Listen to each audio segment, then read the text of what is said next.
You get this treatment in Alabama, too? Usually, the big ones do. So Well, now you're a big. that's correct. I mean, yeah, just want to be a part of everybody else. So what am I supposed to? Sorry. What did you learn, like, in your, was it 4 years at Alabama? Yes, sir. Yeah. What were the kind of lessons that you took from there that can help you here at Kentucky? I think some of the biggest ones were just, how it's a process. You gotta put in a lot of time. You gotta put in, little details here and there. Get the right recovery.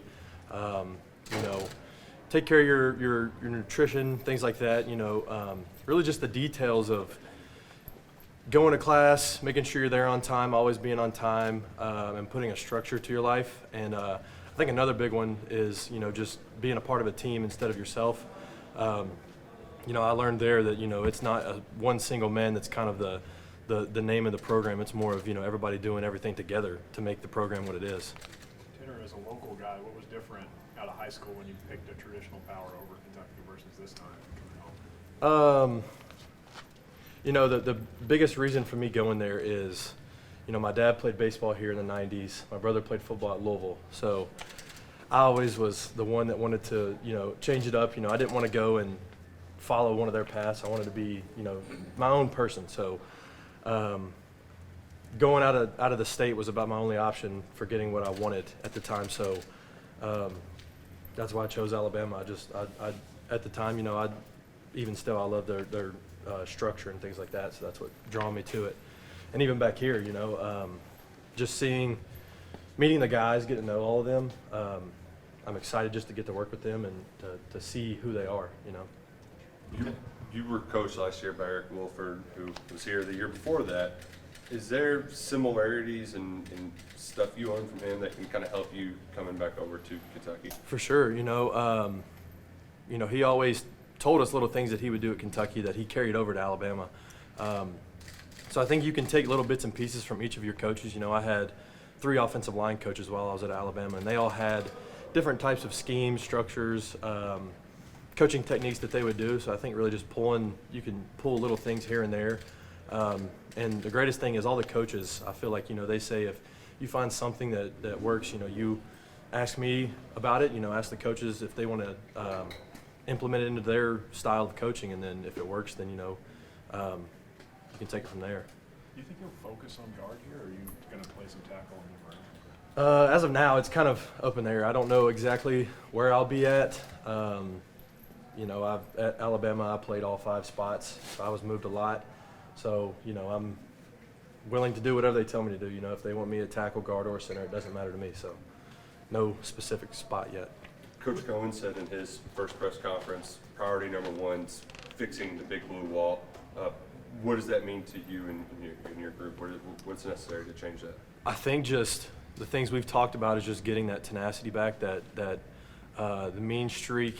We actually had a meeting, just 3 words that we want to implement into our identity. And, everybody had different words, but we found out that there was a lot of similar words that were brought together to make what we wanted it to be. And I think the main one was really just, being nasty again, just playing with a mean streak. How impactful was it having? What were the relationships here before you left to go to Alabama? And what did it play into your decision to come back here? Yes, sir. So, I knew a couple of the players from the recruiting process. Being from this state, you see them everywhere, usually the same schools. From the players' perspective, I knew some of those guys. I knew what type of people they were, how hard they worked. But the coaches as well. Coach Deuce was here, Coach Morrow was here. So seeing or having a relationship with those guys previously did help and pull me back here. And also, I couldn't pass upon an opportunity to come play for my home state. It's pretty cool to say, How impactful is it having guys like Kenneth and Eli just who have been around the program for all to kind of, get you immersed in here? I think, having those older guys is good. They've been here for an extended period of time. They see, how the identity of the team changes every single year. And, having older guys who hold that identity from the time they got here over an extended period of time, they can hold that together. And, it's been great talking to them, to hear their perspective of things. And they've been a big help in just, helping me find ways to just get involved with the program and not making it so. It's really not been stressful to do that. So You said you knew what you wanted from Alabama. What do you want from Kentucky? same things. You know, I want to. I guess the main one is everybody wants to play. It's really just getting the chance to play. That was the main one then.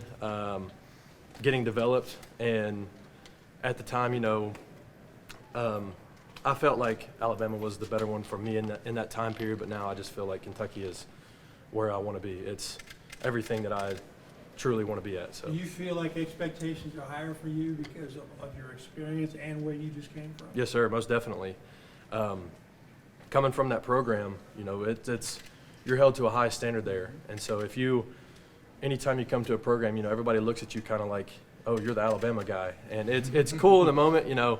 Then again, you know, you got to take a step back and say, I have a standard that I have to uphold. You know, I can't get by of, you know, being like a freshman who might not have as much experience at this level. So it is a high standard, and I plan to keep that up there. Was it frustrating not playing? No, I wouldn't say it was frustrating. You know, it's a learning experience. Everybody has their own path in this entire adventure, and you know, mine wasn't being on the field as much as I would love to be, but you know, I'm thankful for the opportunity. You know, they taught me many things, like we talked about. You know, they taught me kind of paying attention to little details, and then they taught me a lot about football, learning football, different positions, getting to know guys. You know, I couldn't be, you know, more thankful for the opportunities that I got there. Terry, we talk about fixing the offensive line. You and Marcus have to avoid putting too much pressure on yourselves as the new guys to come in and do that on your own or whatever. I would say, yeah, one thing that I struggled with was just confidence and just being, you know, I would hold myself to a high standard. And not saying that's a bad thing, it's a great thing to hold yourself to a high standard, you know. But at some point, you know, you have to just appreciate the moment, you know. I didn't do that enough, I feel like. And so me and Marcus have talked, and getting to know him and just seeing who he is, you know, I feel more comfortable with all the guys. So yeah, like it's been a new journey, but I'm liking it so far, you know. You're a new guy, but also a veteran and lots of experience. How much do you feel like you can come in and use your voice and kind of help lead that group? You know, me and my father, we talk about a lot, you know. There's a point in time where you can lead with your words, but before that, you have to lead with your actions. So I think while I'm here right now, I don't know when the time would be if I, you know, had a chance to lead with my words, but for now, I'm focused on, you know, just leading with my actions, doing the little things right, as of now. If that answered your question. Sure. Do you have that nasty streak? I hope so. I mean, it's something you definitely have to work on. You know, when I got to Alabama, you realize, you know, high school is a lot different, and finding it was a challenge. But having guys around you that you see how they react to things, you see how they carry themselves, and it's like, you know, maybe I got to put my chest up and start doing the same thing to make myself, you know, that way. You know, it's as simple as, you know, if you can just fake it till you make it, you know, make that person lined up across from you scared of you, then you got the first job done. So we'll see. Was there ever a moment when you started playing SEC football where you said, I better get nasty in a hurry? I would say it was the first college football hit that I had. It was spring ball of 2019, and I lined up at guard, and Dylan Moses was the linebacker, and we ran like an outside zone play, and he hits me right in my head, and I was like, oh, so this is what it's like. Yeah. Instantly, you know, you snap into reality, and you're like, I'm here. Thanks, Tanner. Thank Thanks, you. guys. I appreciate it. Thank you all. Okay, we're going to have Marcus Cox over